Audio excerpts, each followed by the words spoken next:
başladı zaten. Yaklaşık 10 yıldır bu işi yapıyoruz.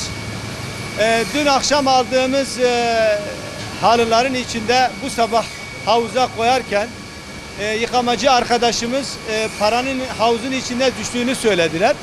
Parayı aldık, saydık beraber. 1500 dolarla 2000 TL para bulduk.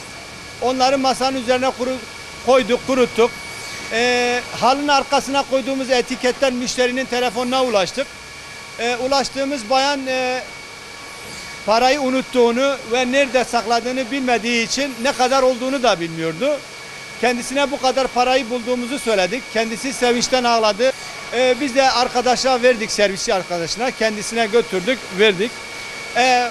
Bu para bizim hakkımız değildi. Yani sonuçta insanların emeğiydi. Onların alın teriydi. Bunlara sahip olamazdık. Yani saklayamazdık. Çünkü bu para onların hakkıydı. Bu kul hakkına girer. Arkadaşlarla istişare ettik. Beraber saydık. Ondan sonra verdik. Kendisine, müşteriye teslim ettik. Müşteri de çok sevindi buna. Müşterimiz sevinçten ağladı. Bize çok teşekkür etti. Biz de kendisine teşekkür ettik. Bundan dolayı şimdi içimiz rahat.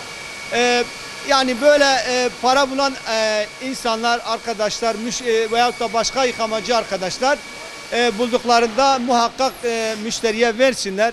Çünkü bu kul hakkına girer. Geçen sene de altın bulmuştuk. 2 tane yüzük, 2 tane de küpe, yani bir çift küpe. Aynı şekilde tekrar kendilerine verdik. Onlar da sevmişti. Tabii beyefendi de gelmişti o zaman. Gene de kendilerine verdik. Bundan dolayı mutluyuz, sevinçliyiz. Teşekkür ederiz. Sağ olun.